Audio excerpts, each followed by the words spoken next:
every conversation tells a story, and the best ones begin with honesty, courage, and a little curiosity. That's where Elsa Kurt comes in. She's an author, podcaster, and independent media personality, and this is where she brings real life to the table. Authors, thinkers, creators, leaders, everyday folks with extraordinary journeys.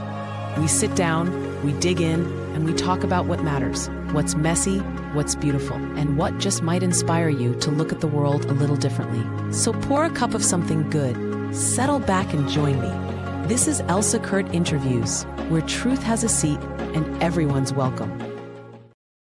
Well, hello, my friends. We have a special interview for you today. I will be talking with Elizabeth Harris, and it is going to be such a fun interview and so enlightening, and I'm so excited for you. Here's a little bit about Elizabeth. From the quiet ache of grief to the steady glow of hope, Elizabeth Harris has walked a road that reshaped her faith and deepened her understanding of love.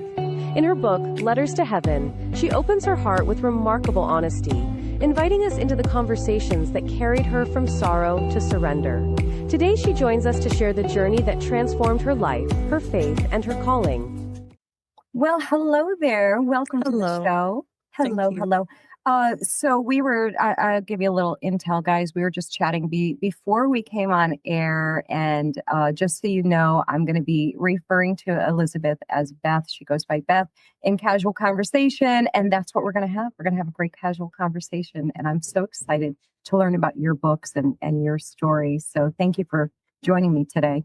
Thank you for having me.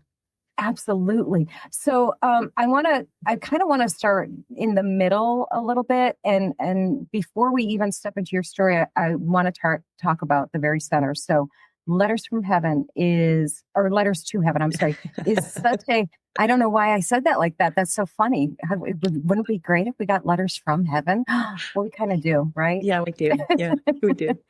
We do. But it's a vulnerable title. Tell me what that phrase means to you personally, and what moment first sparked the idea for this book. Well, I grew up in a religious family and felt very disconnected from what I learned. And when I sort of left it all behind and ventured out on my own and fell flat on my face, I tried to reconnect with that. And what started it was the death of my grandfather. It was the first real loss that I've had experienced up to that point. And I was already in a really dark place of despair. And then when he died, I made a choice. I could have gone deeper into the pit of despair and depression, or I could write my way out of it. So with Letters to Heaven, so with Grandpa, I just didn't know what to do. I needed to connect with him. I needed to know he was alive. I needed to believe in the promise as Christians, what we've been told. And so I just found for myself, it was more poignant perhaps to write it. Something made it more real by writing it out. And, so it was a letter to heaven. It was a letter to my grandpa in heaven. And that was the start. I realized, there's something here for me. And I'm going to continue this journey of writing to letters to heaven, to God too, and find out who God is, what God is, all that. Yeah. That's such a relatable, emotional journey and experience, because I think ultimately that's what we're all seeking, that relationship and that comfort. And as a fellow writer, I so relate to that need to put it on paper, to just crystallize the thoughts, Yes. The thoughts, right? Like you're in your head, everything it's fighting with so many other thoughts in your head. And it's like, if you put it on paper, it just clarifies everything, doesn't it? Yes, it does. I hadn't done it for a while, and I started to do it again. And it was like, just an old friend. Hello, I'm back. Yes, yes. Oh, such an incredible feeling. I recommend to anyone to give that a try, even if you don't think you're a writer. You don't even need to be No.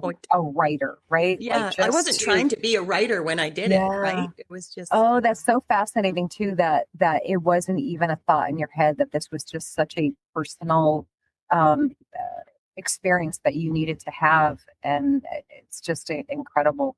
The letters themselves, they are, of course, by nature, very intimate and like prayers almost like a conversation that you were brave enough to to let the world overhear. And that's such a vulnerable experience. Did you believe in your heart and your mind? Did you feel like you were talking to God then, or did it just feel like you were putting words out into the universe? Like, how did it feel to you to be doing that? initially it was putting words down. But again, as I started to write, it wasn't like an instant connection. And I realized how fed I was from it. And I often went back to them during moments of anguish and, was nourished by it again. And that's where I, at one point, was like, well, would other people be? Oh, Maybe. So yeah. What it's, a generous, beautiful thought to have too, to think that your own grief and journey with it could help someone else. That's such a giving heart. I love that so I much. try. Yeah. Oh, succeeding so well at that. So many people writing through grief end up discovering truths that they didn't expect. And I know in my own writing, not necessarily just with grief or sadness or pain or loss, kind of anything, that writing experience, I end up finding out things when I reread that, and I discover things that I didn't even realize that I was putting down on paper. Did you find that you were surprised by anything that you wrote when you went back and read it? Yes. Yeah. Actually, I was. I'm like, wow, did that come out? I was going to say that came out of me, but it's more that came through me, It's just really trying to sit and listen to the Holy Spirit. And especially in sort of the more nature sections of the book, where I begin to see God in nature. And I was like, wow, that was really cool. Like there's one where I was traveling, and I was at a tropical place, and I was walking through an abandoned property to the beach, and the wind was blowing. And as I walked past this grove of trees, the wind made a different noise. And I thought, I stopped, I backed up, I listened to it again, and here you go back and forth, like, wow. And I thought, wow, nature has its own language. The trees respond, like, it's kind of, I think of it, the Bible verse where it's like you will feel the Spirit like a wind and whatnot. And so it made me think of the impact of the Holy Spirit on other people. You had different trees, and each tree leaf made a different sound in response to the wind. And it just made me think of how different we all are, and how we all have our unique expressions, and how, anyways, but there's a diverse unity that brings harmony in it. And anyways, what was the question again? Listen, who even cares? I just love hearing what you're saying, because it's really so beautiful. And what I'm hearing coming through you is just this poet's heart and eye and vision and mind. And it's so beautiful. And it actually leads really perfectly to how you actually do blend poetry and prose in a way that feels just like exhaling. And I can hear that as you're remembering it, as you're talking about this nature experience, that like it's just that beautiful exhale of nature, Yeah. And I love that. Why was this the right form for you for this story, instead of, say, a fiction story or, anything else, or just simply a memoir? What was it about poetry and prose and just the letters that made you feel like this is the right way to go? How did you know? Because of the connection to God. It was, this is just where we met. And I followed my heart in that. God opened my heart in such a huge way. I always thought I had an open heart, but, he showed me that I can always learn a little more, open it even more. But anyways, yeah, so I would have to say it just felt right. And I just followed that lead. Didn't really, again, didn't plan it that way, but it just happened. And it was like, okay, this is what I need to do. What a good and faithful servant to just step back from what you're thinking and all the noise in your own head, and just to say, just lead me to what's right. And to me, I always call myself a learning Christian, because I started so late, and I'm never going to say, I hope none of us ever stop learning. I mean, we always need to keep absolutely learning, right? Like I never not want to be a learning Christian, of course. But I always feel like I'm playing catch up. Dear, so it's lovely to hear when somebody else's experience is telling them the same thing that it's telling me, really, like to just basically get out of the way and let yourself be led, and you did that. And by the way, and I don't want to like cheapen this conversation by saying that your reviews are showing that this is a connecting. Both books actually are very connecting pieces of work that are resonating with people. It's all 5 stars. So it's like beautiful, that you're getting that kind of response and reaction. And I know you don't need the validation from people, because you get the validation from above. But it's so nice to see, isn't it? It is, because like you said, you put yourself out there, you open the doors to your heart, by putting like your diary out there, basically. Yeah. And I'm very grateful when I read a review and someone has been touched by it. It's like, okay, there you have it. That's all I need.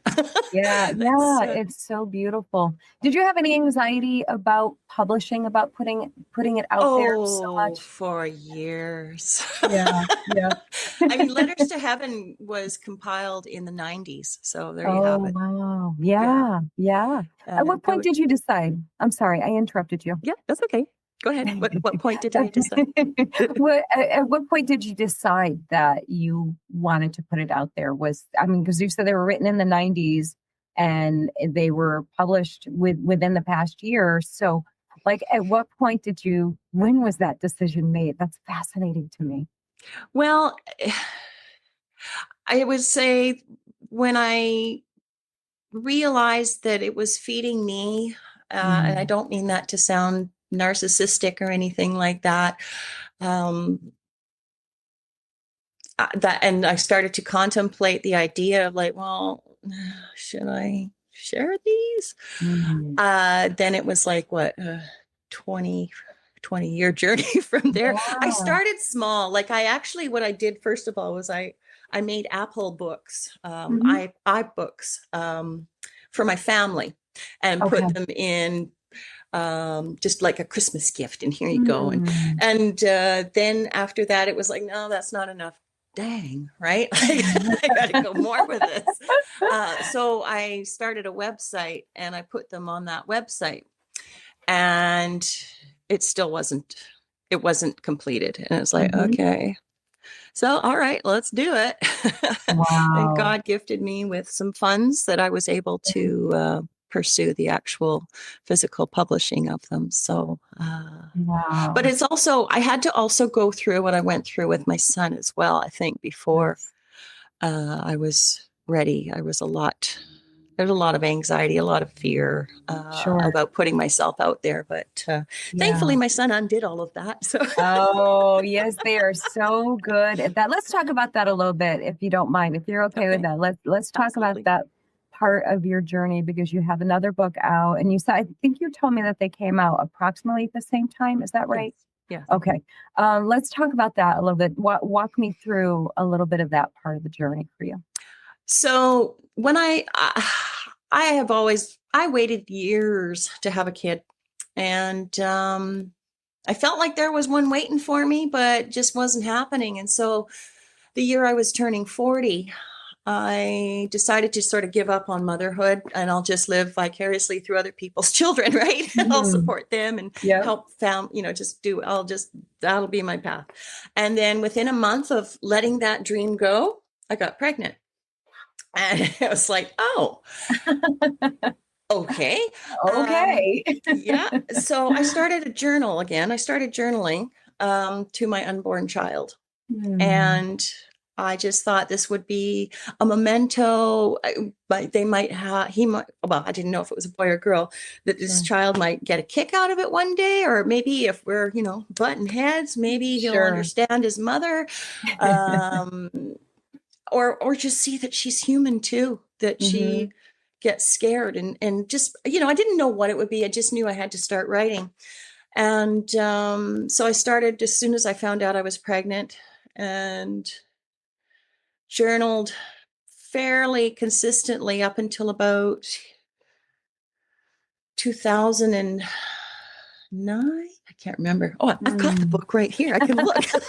I love that. I love it. Listen, I'm not above taking a little cheek peek there. Yeah. So I fairly consistently, and then I stopped writing journaling because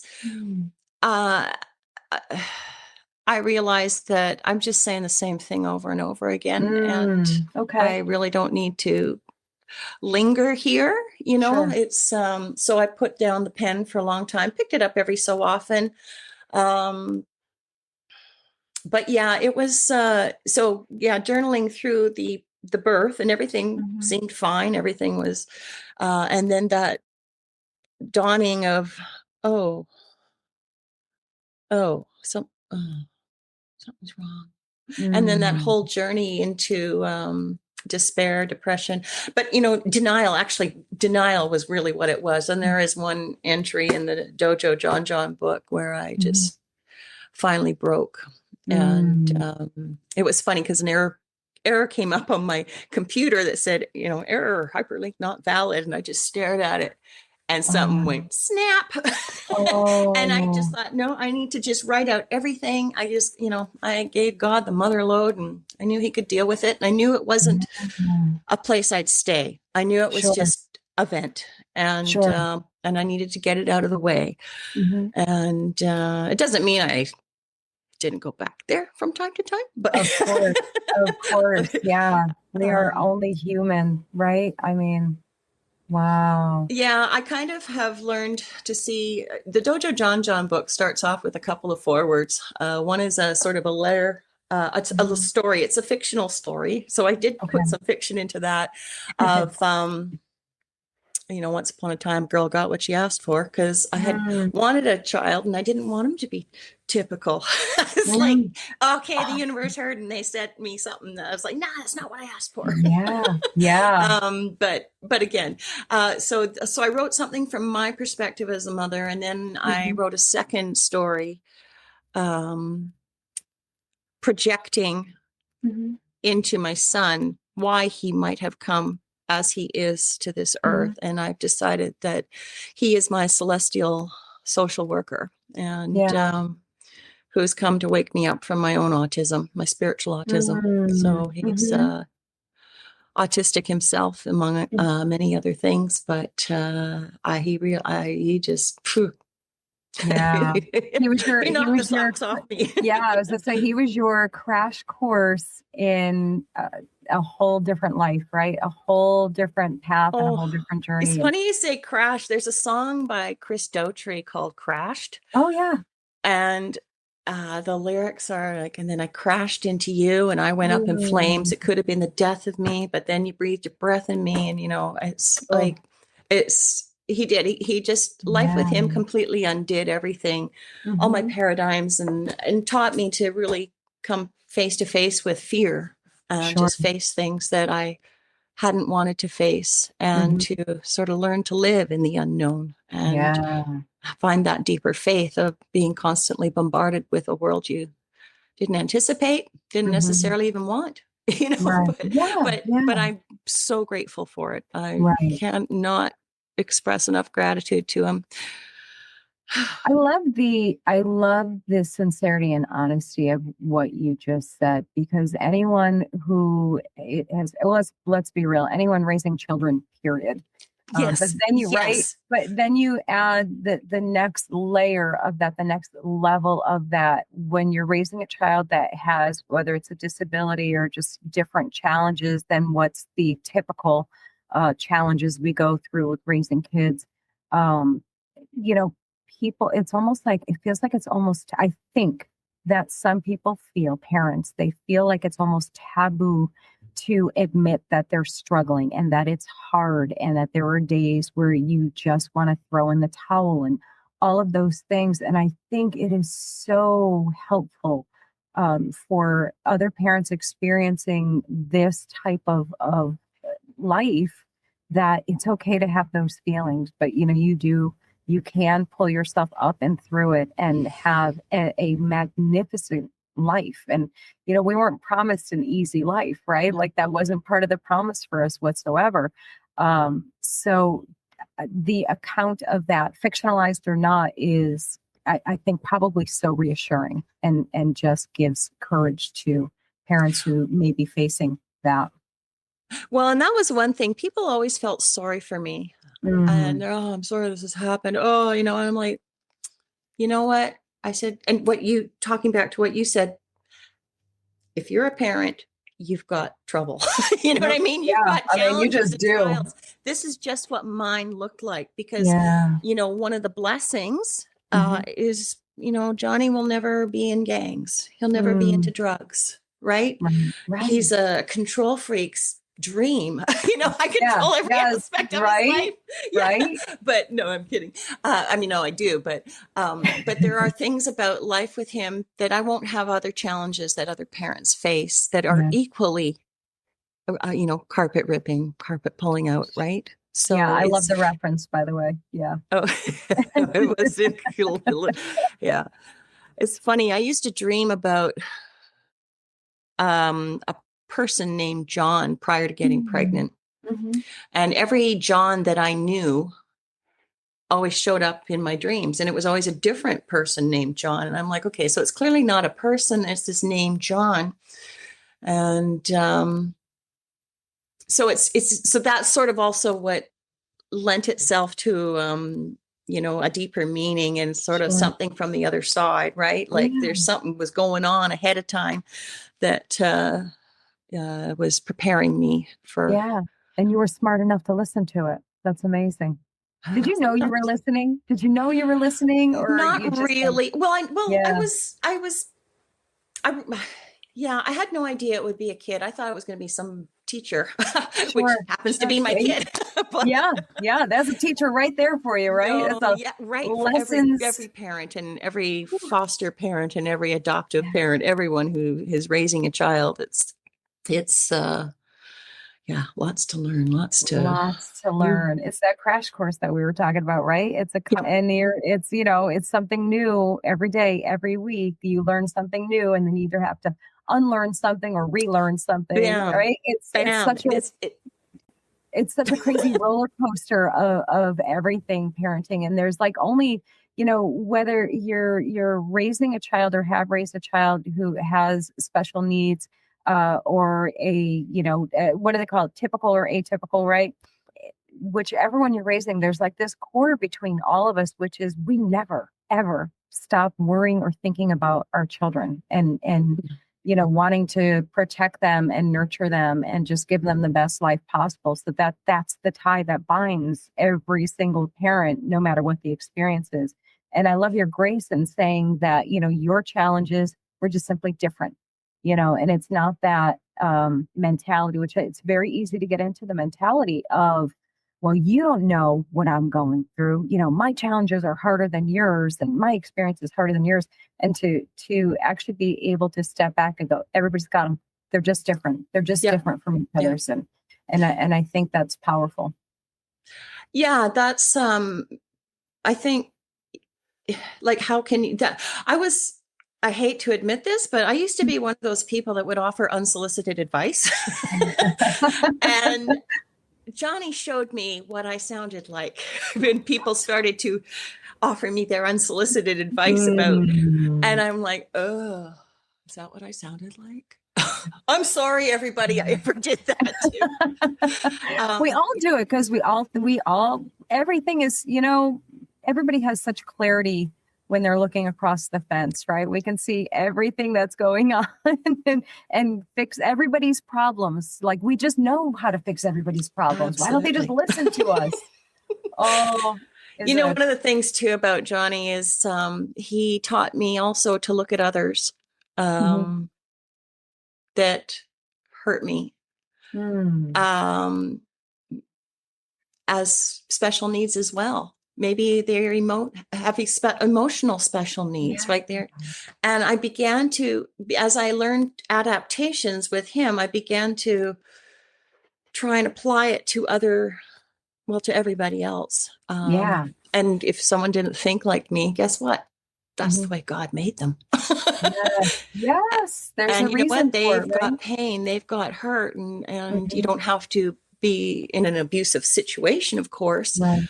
But it helped forgive a lot. And, What it ends up being such a gift, right? In every possible way. Like the hardest things of your life end up being a gift when you don't even know that they are, right? Absolutely. Absolutely. And it's a choice every moment of every day, to see the gift. Because there are days when I think I've got this in one of my forewords, and it is, some days he's just this angelic little boy. Other days he's an energy sucking vampire. So but that's kids, right? That's kids. Yeah. That's kid. It's not just 100%. That's so true. How old is he now? He's 21 now. Oh yeah. Yeah. They never stop being our kid, our children. They're not kids, but they're always our children. So no matter what the circumstances, we drive them crazy. They drive us crazy. It's Absolutely. Mutually, it's an interesting, it's really actually one of the great things of gratitude about it is being able to, I find it interesting how often I can use what I've learned with Johnny to just about any other situation that someone's going through, because it's really, it's just a different story, but it's the same lessons learned. And he's my boy. Oh my goodness. He is. I love it. I love that. He's my boy. I love that. Oh yeah. His Tell me smile. a little bit. Yeah. Stops your heart, right? Well, when he smiles and laughs, the whole universe laughs with him. It's unfettered, right? There's no, because he's also cognitively delayed, and so there's no filter, right? No filter. No. Yeah. It's a terrifying and wonderful thing at the same time, isn't it? Yes. Because it's so genuine. Every emotion is so genuine and so true. Yeah, absolutely. Wow. And Go ahead. No, I want to hear what you were going to say. Go ahead. I was just going to say, his differences gave me permission to be different as well. Because we were, when you're out in public and he's grunting like an animal, you're like, hi, yep, that's us. Yeah. You just, you get used to not looking like everybody else. You get used to, and that's been such a gift. That's where I was saying earlier about anxiety. I just don't have it anymore with regard to what I think people think about me. And it's a good feeling.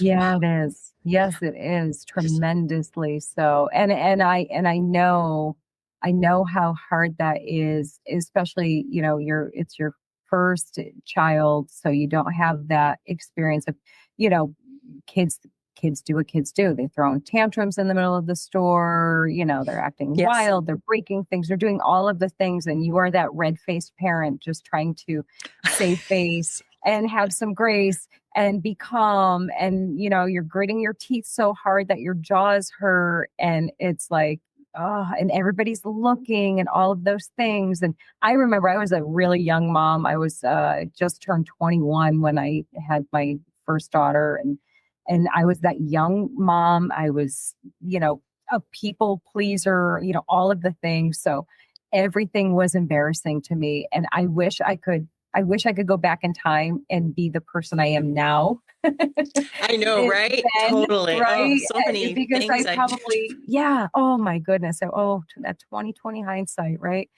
But yeah, and to be able to say and to look somebody in the eye that's staring or giving a dirty look or something and do, like you did, hi, yeah. hello. Yeah. Yeah, he's not happy. Yeah. Yeah. But another thing that having him out and about, I get to see people's hearts open up. Mm-hmm. Like one of his respite workers once took him to the mall, and he says, pushing someone in a wheelchair is very different than pushing a kid in a stroller. He says, when you're in a crowded place with a stroller, you're all just kind of trying to get through there. And he says, but when you show up with a wheelchair, he said, the Red Sea's part. And I was like, That's awesome. That is right. Like, people Yes. have an extra measure of kindness. And it used to bug me, to be honest, because I felt like they were feeling sorry for me. And I was still in a lot of denial about that I was okay with this when I wasn't. But it was beautiful to see how he actually expanded other people's worlds and hearts. And I began to realize, our culture is so geared towards the intellectual pursuits, how you can contribute in a physical and tangible way. And it's like, yeah, but we need these people like my son because they contribute intangibly, right? They keep the heart. They keep the heart open if you let it, and balance the intellect and mind, right? And because that's what would make a truly, I think, functional society, is that balance of heart and mind, right? And soul. And anyways. Yeah, no, that's so true. That's so valuable. And I agree with you so completely. I remember having a conversation with somebody one time. We were talking about a specific person with their child. She was pregnant, and they found out that the child was going to have Down syndrome. And it became, as it always does, this big conversation between people who it's none of your business, but it was a conversation, that what was best for the child, do they go forward? Do they not? All of these things. And I remember just being so sad that it was even a conversation that how is, and the comment was that bothered me was, well, what quality of life will they have? And my response to that was, well, who are we to judge somebody else's quality of life? You're measuring a quality of life based on your standards of what you think quality of life is, and, and value and what they have to offer. And it's like, oh, no. And this is, such a wonderful proof and example of that this is a quality, this is a contributing quality life, and that's given so much to the world around him. And that goes for every child with special needs, every adult who is grown up with special needs. They are the treasure. They are the treasure. So yeah, I thank you for, for being outspoken about that and sharing your own experience with it. A little bit about the book. Tell me what you want people to take away from this book, Dojo John, and in particular. What would you like for people to take away from this book? Feel what you're feeling. It's okay to feel what you're feeling. The entry where I lost it, I hesitated whether to put that in or not, but it's like, I used to feel that if I gave in to my anger, I would get sucked into this abyss and never come out. And so that was one of the reasons it took me so long to finally let it all out, because I was afraid of getting trapped there and being angry, because I've not been an angry person. So I gave myself permission to feel what I was feeling. And in my upbringing, you've got to rise above and trust in the Lord and all that stuff. And I felt like I'm not allowed to feel what I'm feeling because I have to rise above it. And I found that trying to counter fearful thoughts with any kind of a thought just kind of threw gasoline on a fire. And um, it's, that was a huge thing for me with Johnny, was giving myself permission to be real and come out of denial and admit that, you know what? No, Lord, I don't like this. I'm not happy about this. But even though I could see the gift it was, I just had to get that crap out. Right. Yes. And also it's also, I would say, peace. Johnny was the vehicle of unlearning everything that I ever knew. And, I had to let go of clearly, dearly held paradigms. It's surrender. The path to that peace that passes understanding is surrender of your ideas. And that, again, I was feeling like, oh, who will I be? And it's like, well, it's too painful to hold on to what it's been. And I just have to let go and let God in a deeper way, because I just don't know my way through this one. And I don't actually know who I am. I thought I knew who I was, but I don't actually know who I am. And, Right. And it was okay. It was okay. Like, this is where I love chatting with people when they're facing their own problems and fears. And just, it's okay. You know, you've got a safe space here. Say what you need to say. If it's the ugliest thing you've ever had, or the ugliest thought in your head, just get it out. You know, it's okay. God will still love you. And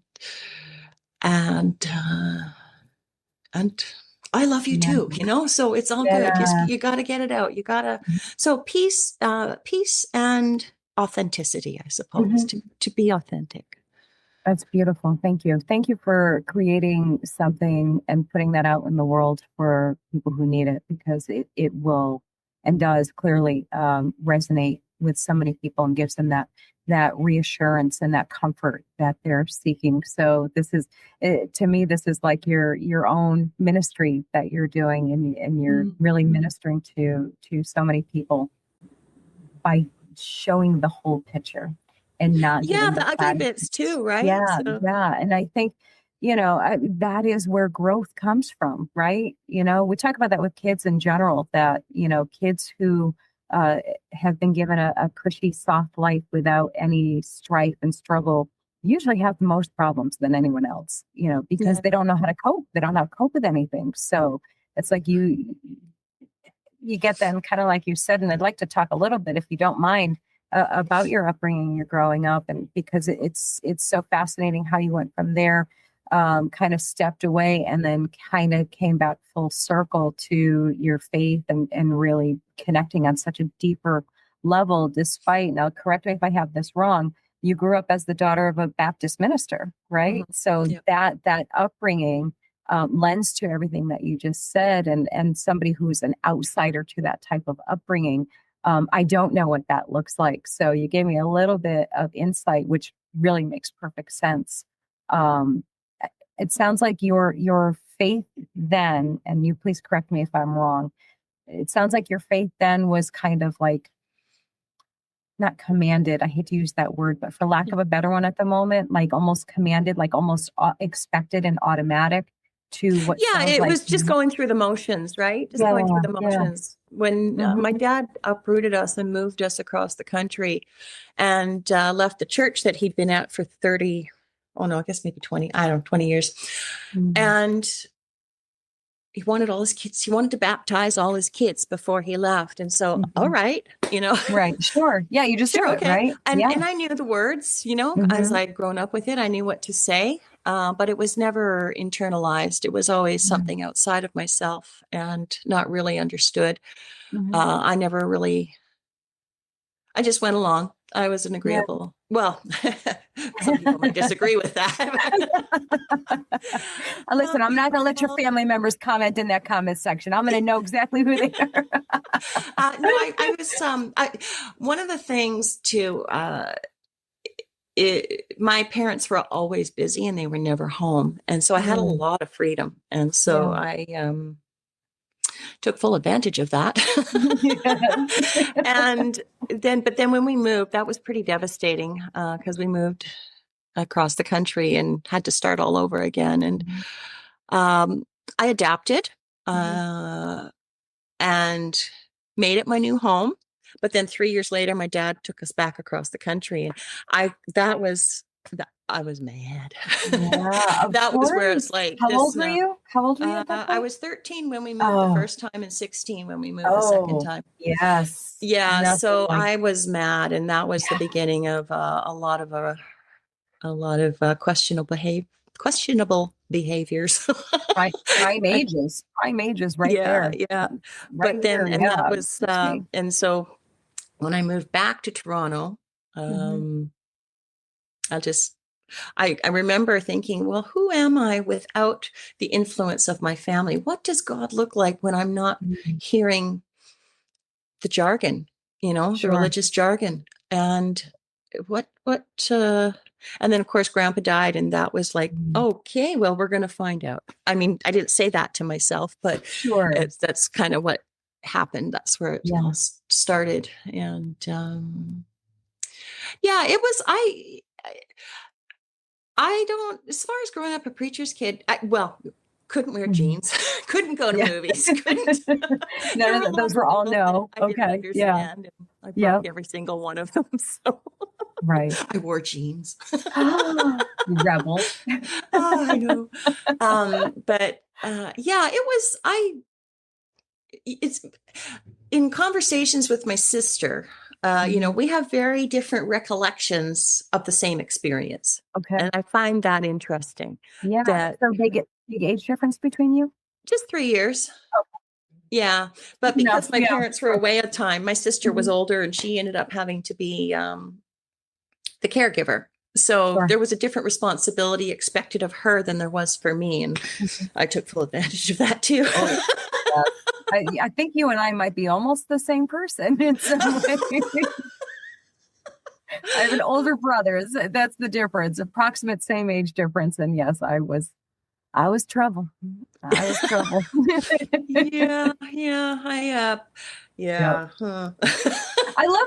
I really love hearing journeys like this. And I hear this often from whether they're preachers' kids or just kids that grew up, adult kids, I should say, adults who grew up in especially religious homes. And I hear so often that they grew up super, super religious household. Then when they got to a certain age, usually like the teenage years, right, that they stepped completely away from it, wanted nothing to do with it. I'm not suggesting that you wanted nothing to do with it. I don't know. But they stepped very much away from that. And then in some point in their adulthood came back around and almost like reintroduced themselves to a relationship with God and saw it in a very different and truly wonderful light. And I just find that really, really fascinating and actually just really heartwarming to hear that they came back to God and built that relationship with Him rather than with religion or religiosity, right? Yeah, it was growing up, I was never allowed to, if I had questions, it was just a Bible verse quoted back to me. And that didn't mean anything to me. I was like, okay, I'll go elsewhere for my emotional support. I mean, I grew up in a loving family, don't get me wrong. But it's what they knew. It's how they grew up, my parents. And I'm very grateful to have had the foundation and to come back to it. But yeah, you're pushed and you're compressed and you're, when you're so young and vibrant and, ready to explode with life, and it's like, tamp that all right down. I had my best friend growing up, her parents would actually let her have a sip of beer, and I know I was like, or a sip of wine at Christmas or something when she was quite young. And I thought, I wonder, and she never did what I did. That I'm aware of anyways. And I just thought, there's something to be said for not making it out of someone's reach, perhaps. If it's something they grow up with and they're used to, they might not go off the rails as soon as they can. Yeah, right. Yeah, exactly. So true. So true. I think a lot has changed. Yeah. I think a lot has changed since I grew up, where I think parents are a little more pastoral parents, I guess. I can't speak for regular parents, but I see a lot more emotional support there and more open-mindedness about real life dilemmas and real life as things are changing around us. And, you know, you asked about the message of the book. You know, both books, the same thing would be discover who you are. My motto in life is a paraphrase of Matthew 6:33, where it says, "Seek ye first the kingdom of heaven." I was at this same beach where this grove of trees, the wind changed sound. And I was, somebody asked me, said, if you could only ever give one piece of advice to anyone, I'm like, just one? No. One? What would it be? And it was, this just came right into my head, was be the child of God you are, the rest will fall into place. And I realized that was a paraphrase of seek ye first, because really, without that, you're living in a fog. Yes. Yeah.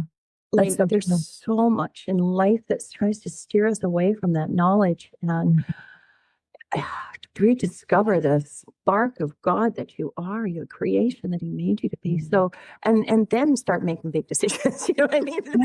Yeah. But you're so right. You're so right. Because, once you know whose you are, not who you are, once you know whose you are, you stand up a little taller, right? Yes. Like it changes not only, of course, it changes your worldview profoundly. It changes your self-view, because you're a child of God. And like, what's greater than that? Now you have this whole different value system. And, I just, there's nothing greater. Instead of living life from the outside in, worrying about what everybody else is thinking of you, you're living life from the inside out. Yeah. What a great way to say that. Yeah, it's absolutely a much more stable place to be. Yes. Oh my goodness. Don't you? It brings us right back to our little, wanting to give advice or tell people what to do, to improve their lives thing. Like, oh my gosh, I just want to. Just don't ask me to apply it to myself. Right? Yeah. No, please don't ask that. Come on. Let's not get carried away. I could tell you. But yeah, it does make you just want to like shake people like, oh, there's a whole wonderful, beautiful experience. It's just like, it's there for your taking. Like it's right there for you to just have. All you have to do is receive it. And it's so beautiful. Everybody has to come to that in their own time, in their own way. I totally get it. But I still want to shake them. It's like, you know what? They'll get it one day because you run out of options at some point. You do. That's so true. And where else do you go? Yeah. I want to ask you, the last thing I want to ask you about is, I think it's so cool that you brought all of this, all of your experiences and all of your learning. And again, doing this thing that you do, Beth, you take it and you put it into others, which is such a phenomenal thing. And I just want to hug you for it. You are, I'm giving you a virtual hug. You're a Reiki practitioner and now a heartist. Oh, yes. Explain that. Tell me. Sorry, no, go ahead. Finish your question. Yeah, no. Yeah, just tell me about that. Explain what that means and what this. I honestly don't know much about Reiki, so feel free to give a little overview. Yeah, Reiki, I've always been drawn to. But again, with my upbringing, I was kind of, stay away from that. It's not, But what I learned is that it's just like hands-on prayer in a sense. And we are energetic beings. We are people. We are energy in motion. And we don't just have physical bodies, but we have a whole body of emotions and a whole body of thought as well. And what I've kind of come down to with the Reiki is it's kind of like an energetic massage. Okay. Because, like our muscles in our physical body, our minds get, and so you just come in by the power of the Holy Spirit. Like it's something that I'm not, I don't describe it the way Reiki practitioners describe it. I just do my own thing with it. I've just come to see it as a smoothing. Like if you're stressed out and whatnot, you just kind of feel above and you can feel the energy and you can feel where there's nothing because maybe something's blocked, or maybe, and it's really about just pouring divine love into someone, and That's beautiful. and making and just smoothing it out. And so far, the people that I've given it to have said good things. So they seem to like it. That sounds so lovely. Who could not like that? That's so beautiful. Yeah, it's not necessarily like a hands-on thing. Sometimes you might touch a spot on someone's body, or you might not. I tend not to. So it's not when I say massage, it's it's not you're not actually. Okay. No, I get it. Yeah, massage. that's fascinating. That's really interesting. I love that, and it sounds lovely. It really, and you just listen to beautiful music. Anyways, I love giving a treatment because I get it too.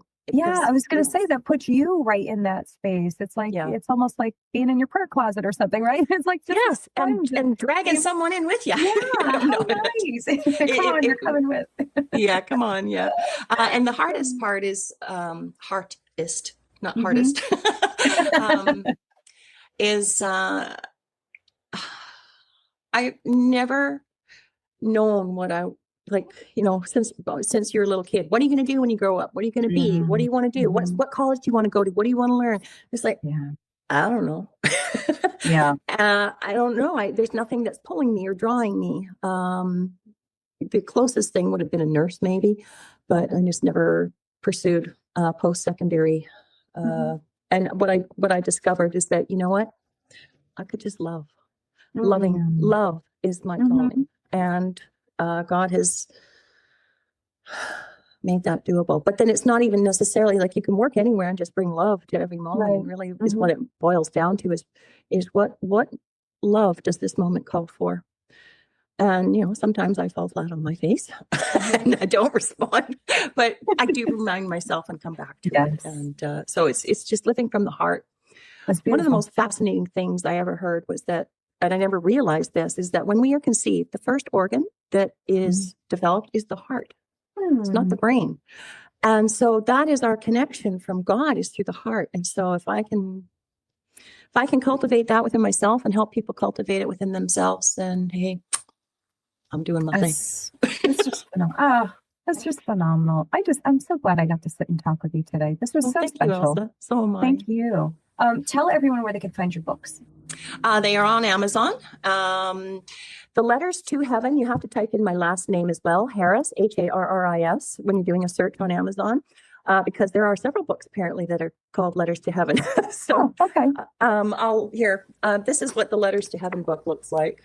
Beautiful. Sorry, we've got a bit of a glare there. No, there you go. Perfect. Yeah. And I will definitely put the links in the show notes for everybody too, so they can click right on it. John.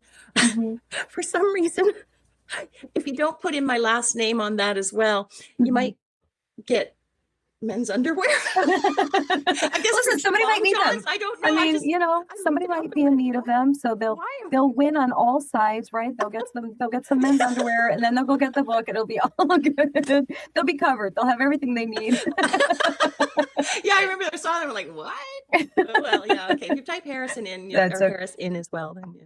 That's okay. Listen, with a name like Elsa, anytime somebody puts my name into Amazon, the Frozen comes up. So it's like, right. Yes, that's right. So, yeah. It did for me too when I was looking.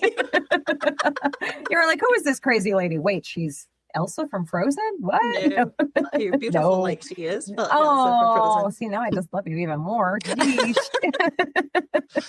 Oh, this was such an absolute joy to have you on. Thank you again so much. And I just look forward to reading your books and sharing them with our audience. Like I said, they'll be in the show notes for everyone. But I hope with your next book, because I'm sure there's got to be a next one coming some point, right? Well, maybe that'll be the Letters from Heaven when I reach that state of supreme bliss. I don't know. There you go. Right? Oh my! I want the first copy. Oh dear. The people will be fighting for that one, but yeah. Well. Oh, all right, guys. Thank you all for watching. We will see you guys in the next episode. Take care. Thank you for all being here today. Thank you, Elsa. Absolutely. You're so welcome. Thank you. Bye-bye. From small-town love stories to battles of truth and loyalty, Elsa Kurt's books follow the same heartbeat. Ordinary people facing extraordinary moments. You'll find romance, drama, second chances, even a peek behind the microphone in her newest release. Multiple genres, different worlds, same thread. Bold truth, real faith, no apologies.